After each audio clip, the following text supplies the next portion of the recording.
Bharat LOC border से इस वक्त की सबसे बड़ी खबर और सबसे बड़ी ब्रेकिंग न्यूज निकल कर आ चुकी है। हालात एलओसी पर बेहद तनावपूर्ण बन चुके हैं। आज पहली बार खुद रक्षा विशेषज्ञों ने कैमरे पर साफ कर दिया है कि अब स्थिति नियंत्रण से बाहर होती दिखाई दे रही है। सैटेलाइट इमेज से सामने आ रही तस्वीरें भी हालत को बेहद विस्फोटक बता रही हैं।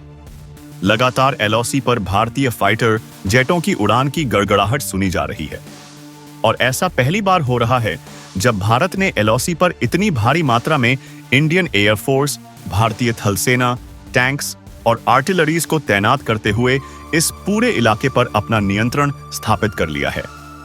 जानकारी के अनुसार एलओसी के लगभग 34 किलोमीटर के दायरे में भारत ने अपना कंट्रोल हासिल कर लिया है और यहां बनी कई चौकियों को तहस नहस कर दिया है। करीब 60,000 से अधिक सैनिक तैनात किए जा चुके हैं। पीओके में भी स्थिति कुछ ऐसी ही दिख रही है। देर रात जब आप यह वीडियो देख रहे हैं तब तक हालात और अधिक नियंत्रण में आ चुके हैं।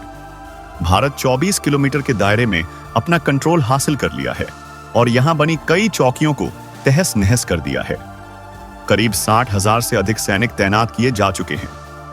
पीओके में भी स्थिति कुछ ऐसी ही दिख रही है। देर रात जब आप यह वीडियो देख रहे हैं तब तक हालात और अधिक नियंत्रण में आ चुके हैं। भारत ने यहां की सभी हवाई उड़ानों को रद्द करते हुए इसे नो फ्लाइंग जोन घोषित कर दिया है।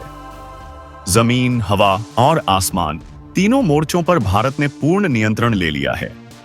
दिल्ली में हुई घटना के बाद अब भारत पूरी तरह निर्णायक एक्शन लेने के आके मूड में है, वह भी बिना किसी चेतावनी और बिना किसी देरी के।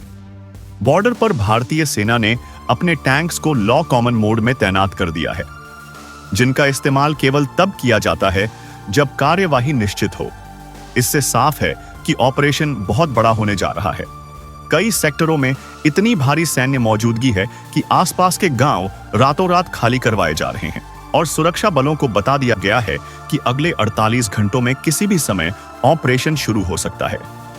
हवा में भारत ने अपने सबसे घातक राफेल जेट भी उतार दिए हैं, जिनके साथ मिसाइल सिस्टम लॉक है, बम लॉर्ड हैं और पायलटों को साफ निर्देश दिए जा चुके हैं।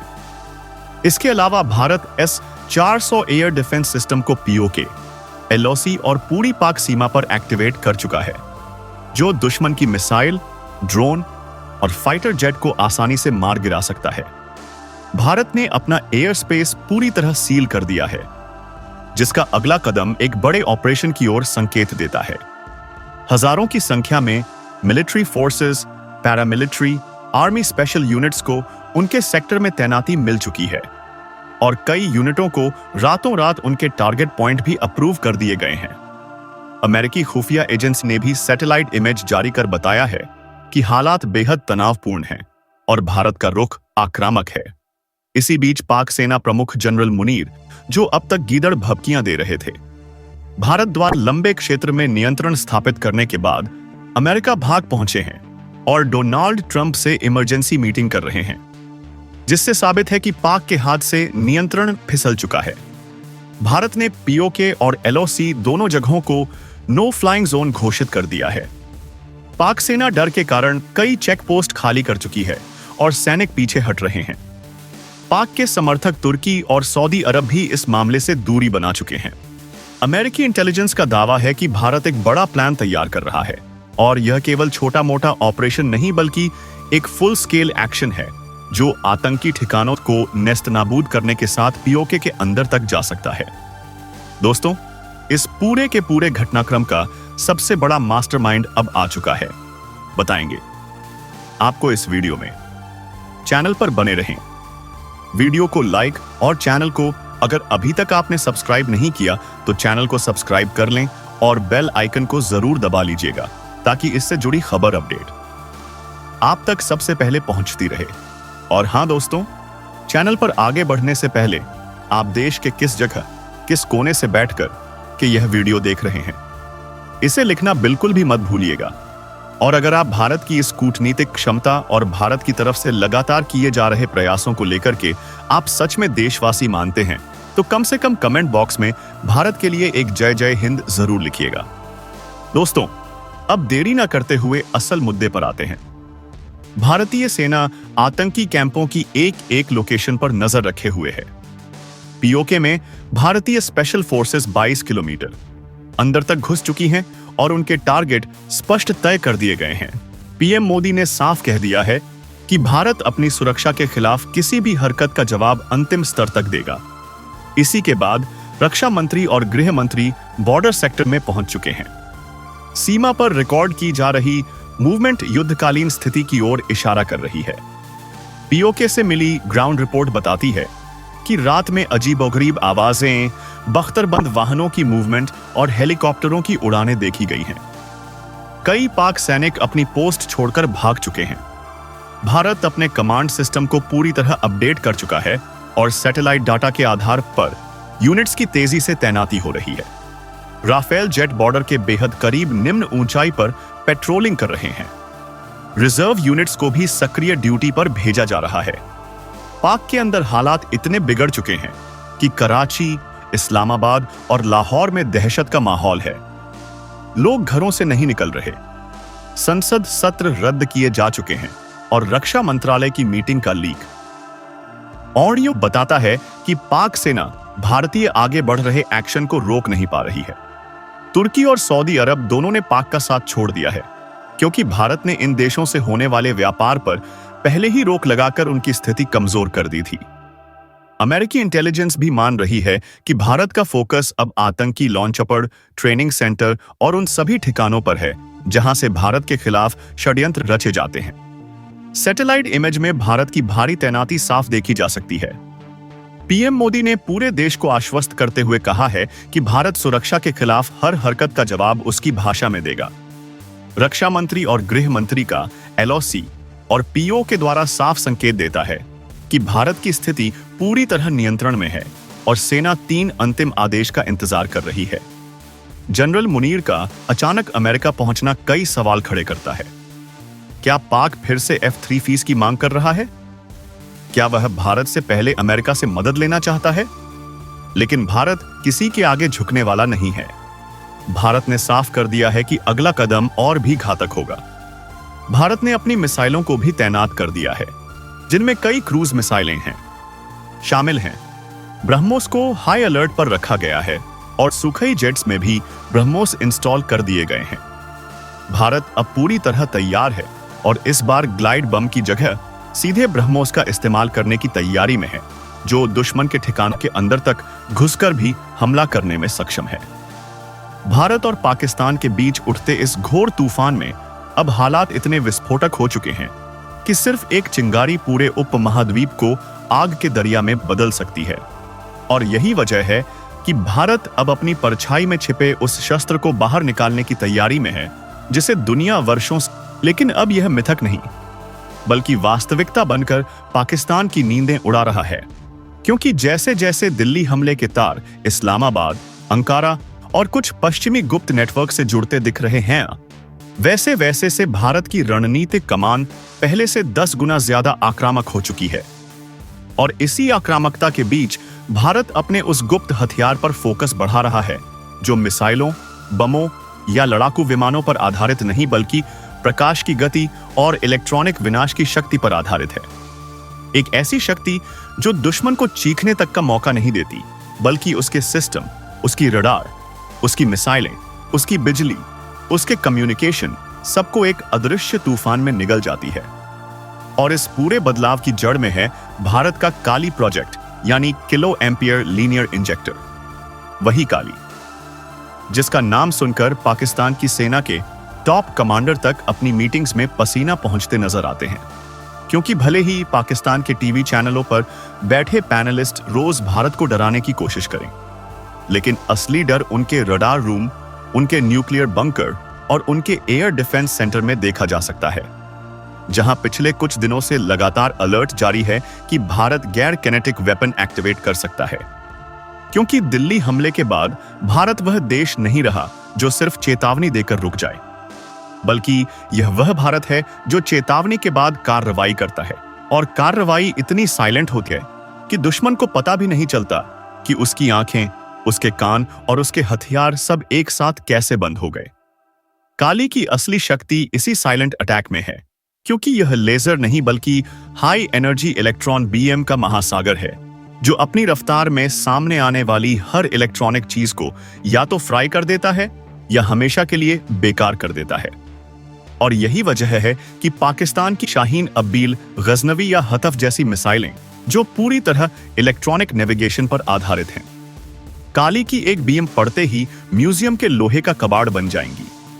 ना वे लॉन्च होंगी, ना गाइड करेंगी, ना टारगेट पकड़ पाएंगी, बल्कि बस एक डेढ़ हार्डवेयर के ढेर की तरह अपने पैड पर जमी रहेंगी। और यही नहीं, काली का ईएमपी ब्लास्ट पाकिस्तान के मिसाइल कमांड सेंटर की कम्युनिकेशन लाइनों भाई को हमेशा के लिए ब्लैक कर सकता है, उनकी सैटेलाइट लिंक को ब्रिक बना सकता है और उनके डाटा फाइबर को ग्राउंड लेवल पर अंधा कर सकता है, जिससे न्यूक्लियर कमांड सेंटर चाहकर भी अपने यूनिट्स तक कमांड नहीं भेज पाएगा। और यह सब बिना एक भी धमाके, बिना एक भी मिसाइल एल्च किए हो जाएगा।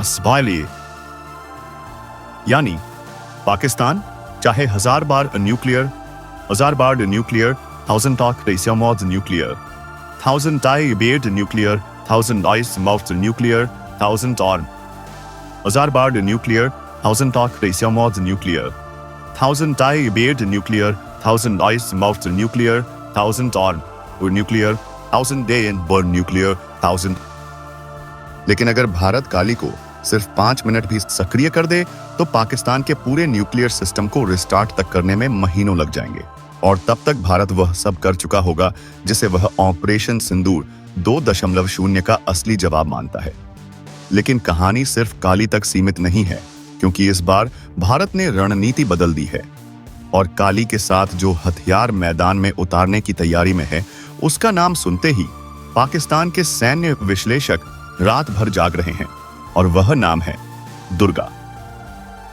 दो भारत का एक 100 किलोवाट डायरेक्ट एनर्जी वेपन, जो सिर्फ अंधा नहीं करता बल्कि दुश्मन के धातु को पिघला भी देता है।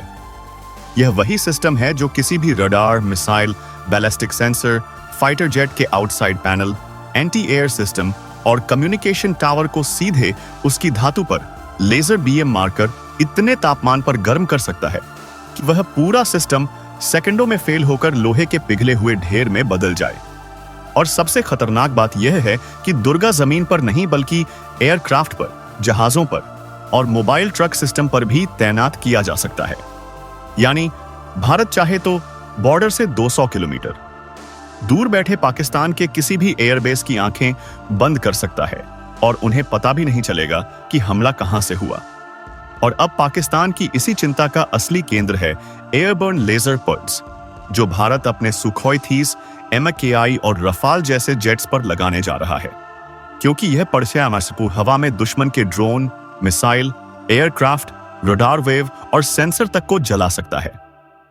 यानी अगर पाकिस्तान का F-16 आकाश में उड़ रहा है और भारत का कोई जेट उससे 16, 80 या 100 किलोमीटर दूर है, तो भी एयरबोर्ड लेजर पॉड उसकी नाक पर, उसके सेंसर पर, उसके रडार नोज पर एक माइक्रोसेकंड की लेजर बीएम मारकर उसके पूरे कंप्यूटर को फ्रीज कर देगा और वह F-16 हवा में ही उड़ता उड़ता एक लोहे के बक्से की तरह नीचे गिर पड़ेगा और उसकी ब्लैक बॉक्स में सिर्फ यही रिकॉर्ड होगा: sensor failure, system overheat, navigation blackout. लेकिन असली वजह दुनिया कभी नहीं जान पाएगी, क्योंकि लेजर स्ट्राइक में किसी तरह का सबूत नहीं बचता, न शेल, न मिसाइल, न ट्रेल, बस एक अदृश्य वार और दुश्मन का पूरी तरह अंत। और यही बात पाकिस्तान ही नहीं बल्कि चीन को भी डराती है, क्योंकि चीन भले ही अपने DF, HZF या जेमिंग सिस्टम पर घमंड करता हो, लेकिन उसने कभी कल्पना भी नहीं की कि भारत इतनी तेजी से इलेक्ट्रोमैग्नेटिक युद्ध के मैदान में प्रवेश कर जाएगा। और यह प्रवेश इतना खतरनाक होगा कि चीन के बेद और नेविगेशन, उसके एयर डिफेंस रडार, उसके स्टील जेट, J-20 के सेंसर, उसके तिब्बत बेस के कमांड सिस्टम, सब कुछ एक ही अदृश्य दहाड़ में ढह सकता है। और भारतीय वैज्ञानिकों को इसका अंदाजा इसलिए है क्योंकि चीन पिछले कुछ महीनों से तिब्बत में हाई एनर्जी जैमिंग ट्रायल कर रहा था, और यह जैमिंग भारत के सैटेलाइट और कम्युनिकेशन को प्रभावित करने की कोशिश कर रहा था। लेकिन इसी 20 के सेंसर, उसके तिब्बत बेस के कमांड सिस्टम, सब कुछ एक ही अदृश्य दहाड़ में ढह सकता है। और भारतीय वैज्ञानिकों को इसका अंदाजा इसलिए है क्योंकि चीन पिछले कुछ महीनों से तिब्बत में हाई एनर्जी जैमिंग ट्रायल कर रहा था और यह जैमिंग भारत के सैटेलाइट और कम्युनिकेशन को प्रभावित करने की कोशिश कर रहा था। लेकिन इसी हरकत ने भारत के निर्णायक कदम को तेज कर दिया और भारत ने स्पष्ट कर दिया कि अगर कोई देश हमारे आसमान को अंधा करने की कोशिश करेगा तो भारत उसके पूरे कमांड स्ट्रक्चर को एक ही इलेक्ट्रॉनिक पल्स में भस्म कर देगा। और इसी तहत भारत ने Kali Durga, 2 airborne laser EMP grid और मायावी 2.0 जैसी तकनीकों का नेटवर्क तैनात करना शुरू कर दिया है। मायावी 2.0 यानी भारत का उन्नत इलेक्ट्रॉनिक वॉरफेयर सूट, जो दुश्मन के रडार को भ्रमित करता है। उसकी स्क्रीन पर दर्जनों नकली टारगेट दिखाता है, उसके मिसाइल लॉकर को गलत दिशाओं में भेज देता है और उसकी फाइटर जेट को एक ऐसी झूठी जीपीएस दुनिया में फंसा देता है जो असल दुनिया से पूरी तरह कटी हुई होती है। मतलब पाकिस्तान का कोई पायलट चाहे F-16 उड़ाए या चाहे F-17, उसकी स्क्रीन पर भारत की तरफ से दर्जनों फाइटर जेट नजर आएंगे, लेकिन असल में आसमान खाली होगा और वह पायलट डर और भ्रम में अपने ही देश की एयर स्पेस को मिसाइल दाग देगा। और यही मायावी 2.0 का सबसे घातक पहलू है कि यह दुश्मन से लड़ता नहीं बल्कि दुश्मन को दुश्मन से ही देता है। यानी लड़ाई शुरू होने से पहले दुश्मन आधी शक्ति खुद नष्ट कर लेगा और बाकी पर काली, दुर्गा, ब्रह्मोस, अग्नि और के सीरीज जैसी असली मिसाइलें वार करेंगी। अब इस पूरे सिस्टम का असली दिमाग है भारत का नेटवर्किंग ग्रिड, जिसमें भारत के सैन्य सैटेलाइट्स, जमीनी AESA रडार, नौसेना के डाटा लिंक, वायुसेना के कमांड सेंटर और DRDO का AI चालित इलेक्ट्रॉनिक वॉरफेयर दिमाग शक्तिशाली है कि पाकिस्तान की किसी बेस से उठते जेट को वह सिर्फ लिफ्ट ऑफ की गर्मी और उसके इंजन के इंफ्रारेड सिग्नेचर से पहचान सकता है और उसे तुरंत इंडियन एयरफोर्स के कॉम्बैट ग्रुप तक भेज देता है। लेकिन इससे भी ज्यादा डरावनी बात यह है कि अब भारत जैमिंग को सिर्फ डिफेंस के लिए नहीं बल्कि अटैक के लिए इस्तेमाल करेगा। यानी जैसे ही कोई पाकिस्तानी जेट हवा में उठेगा, उसी पल उसके नेविगेशन सिस्टम को भारत हवा में जैम कर देगा और वह जेट रिवर्स दिशा में उड़ना शुरू कर देगा। और अगर वह किसी तरह वापस बेस उतर भी जाए तो उसके बेस का रनवे काली की इलेक्ट्रॉन बीएम से इतना ओवरलोड कर दिया जाएगा कि पूरा रनवे ब्लैकआउट होकर चिंगारियों में बदल जाएगा और फिर कोई भी जेट ना उड़ पाएगा ना उतर पाएगा, पूरा एयरबेस हवा में ही कैद हो जाएगा। इसी बीच भारत की नौसेना हिंद महासागर में अपने इलेक्ट्रोमैग्नेटिक स्काई नेट को एक्टिवेट करने की तैयारी में है, जो चीन के किसी भी पोर्ट से उठते जहाज तक के कम्युनिकेशन वेव को सुन सकता है और चाहे तो उसी वेव में एक उल्टा सिग्नल डालकर उस जहाज के कंप्यूटर को रिब्यूट करा सकता है। यानी चीन के युद्धपोत समुद्र में खड़े खड़े अपने सिस्टम को ऑन ऑफ करते रहेंगे और उन्हें समझ भी नहीं आएगा कि उनके सिस्टम को हैक किसने किया, कहां से किया और किस लेवल पर किया। चीन की यही कमजोरी भारत के लिए सबसे बड़ा रणनीतिक फायदा है, क्योंकि चीन तकनीक में उन्नत जरूर है, लेकिन उसका पूरा इंफ्रास्ट्रक्चर इलेक्ट्रॉनिक्स पर आधारित है और इलेक्ट्रॉनिक्स पर आधारित सिस्टम का सबसे बड़ा दुश्मन है इलेक्ट्रोमैग्नेटिक ब्लास्ट, जो अब भारत बड़े पैमाने पर तैनात करने की तैयारी में है।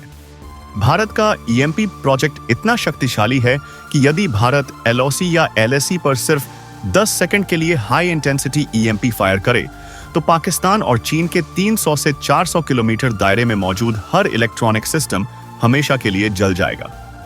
सैन्य radar, mobile tower, communication, missile site, fighter base, air defence सब एक ही पल में खत्म। और मजे की बात यह है कि इस हमले में ना कोई विस्फोट होगा, ना कोई अंतरराष्ट्रीय सबूत। दुनिया कुछ भी साबित नहीं कर पाएगी कि यह भारत ने किया या किसी प्राकृतिक सोलर बस्ट ने उड़ाया। यही भारत की न्यू जनरेशन वॉर स्ट्रेटजी है। दुश्मन को हराना नहीं, उसकी क्षमता को खत्म करना। युद्ध लड़ना नहीं, युद्ध को शुरू होने से पहले खत्म कर देना। हमला करना नहीं, दुश्मन की नींव को चुपचाप काट देना। और इसी वजह से पाकिस्तानी सेना अब सिर्फ मिसाइल टेस्ट नहीं कर रही, बल्कि अपने कमांड सिस्टम को अंडरग्राउंड शिफ्ट कर रही है, क्योंकि उन्हें पता है कि भारत के पंच प्रहार में से पहला प्रहार दिखाई देगा, बाकी 4 अदृश्य होंगे और जो दुश्मन को दिखाई नहीं देता वह सबसे खतरनाक होता है। और अब जब भारत ने साफ साफ संकेत दे दिए हैं कि दिल्ली हमला अब सिर्फ सुरक्षा का मामला नहीं बल्कि राष्ट्र की सैन्य प्रतिष्ठा पर सीधा हमला है, तो भारत के वैज्ञानिक, डीआरडीओ, सेना, नौसेना, वायुसेना सब एक ही लाइन में खड़े हैं और देश को उस नए युद्ध क्षेत्र में ले जाने के लिए तैयार हैं, जहां हथियारों की आवाज नहीं बल्कि इलेक्ट्रॉन की चीख सुनाई देती है, जहां दुश्मन का देश धुएं से नहीं बल्कि अंधकार से ढक जाता है, जहां हार जीत बमों से नहीं बल्कि बिट्स और वेवफॉर्म से तय होती है। और इसी में भारत की विजय का भविष्य छिपा है, क्योंकि युद्ध हमेशा शक्ति नहीं लड़ती, युद्ध हमेशा बुद्धिमत्ता लड़ती है और भारत अब दोनों में दुनिया से आगे निकलने की तैयारी में है।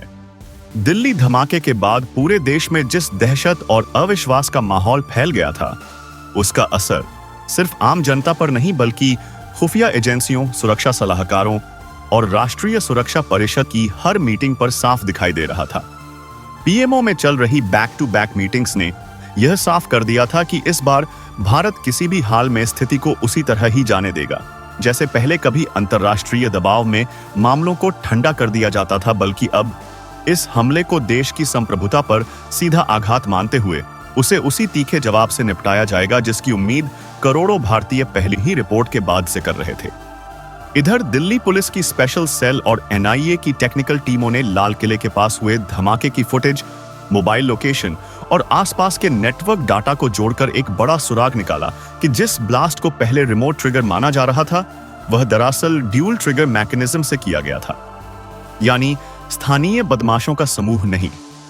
वहीं दूसरी तरफ आईएवी के पाकिस्तान डेस्क ने अपने इनसाइड चैनलों के जरिए यह पुष्टि कर दी कि कराची और पेशावर के बीच पिछले 2 हफ्तों में संदिग्ध मूवमेंट बढ़ा है, खासकर उन ठिकानों पर जिन्हें पाकिस्तान की खुफिया एजेंसी वर्षों से रणनीतिक प्लॉजिबल डिनायबिलिटी के लिए इस्तेमाल करती है, ताकि किसी हमले के बाद वह अंतर्राष्ट्रीय मंचों 3 पर यह कह सके कि उसका कोई रोल नहीं। लेकिन इस बार भारत के पास सबूत इतने मजबूत थे कि कोई भी दुनिया का मंच पाकिस्तान को बचा नहीं सकता था। उधर सेना की नॉर्दर्न कमांड ने नियंत्रण रेखा के पास तैनात स्पेशल ऑप्स यूनिट्स को साइलेंट मोबिलाइजेशन का आदेश दे दिया था, ताकि किसी भी संभावित बड़े ऑपरेशन में वक्त बर्बाद ना हो। और अगर सरकार हरी झंडी देती है तो 30 मिनट के भीतर प्रिसीजन स्ट्राइक शुरू हो सके। लेकिन सबसे बड़ा बदलाव यह था कि इस बार सब कुछ पहले से कहीं अधिक सीक्रेट रखा जा रहा था। न मीडिया को भनक, न विपक्ष को जानकारी, न इंटरनेशनल ह्यूमन राइट्स समूहों को कोई प्री अलर्ट। सिर्फ टॉप 12 लोग जान रहे थे कि भारत क्या करने जा रहा है, और इसे ही ऑपरेशन सिंदूर 2.0 के पुनर्जीवित संस्करण का शुरुआती चरण कहा जा रहा था। इसी बीच तकनीकी विश्लेषण में यह बड़ा खुलासा हुआ। ब्लास्ट में जिस सर्किट का इस्तेमाल हुआ था वह सीरियल नंबर लॉक्ड मॉड्यूल था, जो सिर्फ पाकिस्तान के 3 प्रेशर फैक्ट्री यूनिट्स में ही बनता है, और यह वही टेक है जो पहले अफगान बॉर्डर पर इस्तेमाल की जाती थी। इस खोज के बाद सरकार का मूड और ज्यादा कठोर हो गया। देश भर में इंटेलिजेंस ग्रिड की रेड लिंक एक्टिवेट की गई। एयरफोर्स के सैटेलाइट को पाकिस्तान के 3 संभावित लॉन्च साइट्स पर रियल टाइम मोड में शिफ्ट किया गया, और नौसेना की पीएसी टीमों को अरब सागर के कॉरिडोर में रेड ऑन अलर्ट पर रखा गया। उधर जनता सोशल मीडिया पर लगातार देश से जवाब की मांग कर रही थी, और हर न्यूज चैनल पर सिर्फ एक ही सवाल गूंज रहा था, आखिर भारत चीन कब जवाब देगा। लेकिन असल जवाब बंद कमरों में तैयार हो रहा था, जहां एक विस्तृत ब्लूप्रिंट सामने रखा जा चुका था, जिसमें लक्ष्य, समय, route, air to ground intensity और पोस्ट स्ट्राइक अंतरराष्ट्रीय दबाव से निपटने की रणनीति तक सब कुछ शामिल था। इसी बीच प्रधानमंत्री को 2 उच्च स्तरीय रिपोर्टें सौंपी गईं। पहली धमाके के तकनीकी विश्लेषण की, दूसरी पाकिस्तान के मिलिट्री लिंक की, और इन दोनों रिपोर्टों ने इस बात की पुष्टि कर दी कि हमला सिर्फ दिल्ली को दहलाने के लिए नहीं, बल्कि भारत का मनोबल गिराने, सामरिक भय पैदा करने और देश की अंतर्राष्ट्रीय छवि को कमजोर करने की एक पूर्व योजना थी। रात 2:47 पर पीएमओ में हुई स्पेशल वॉर रूम मीटिंग में रक्षा मंत्री, एनएसए, सेना प्रमुख, आरएडब्ल्यू प्रमुख और एयरफोर्स चीफ मौजूद थे, और उसी मीटिंग में भारत के इतिहास के सबसे साहसिक जवाबी एक्शन का स्वरूप तैयार हो गया। एक ऐसा एक्शन जिसमें सिर्फ एक झटका नहीं बल्कि कई लेयर्स में precision strikes, cyber disruption, border domination और दुश्मन के कमांड स्ट्रक्चर को बिना जमीन युद्ध के घुटनों पर लाने की पूरी रणनीति शामिल थी। इसी मीटिंग में तय हुआ कि ऑपरेशन का पहला फेज बिल्कुल साइलेंट होगा, जिसमें किसी को भनक तक नहीं लगेगी।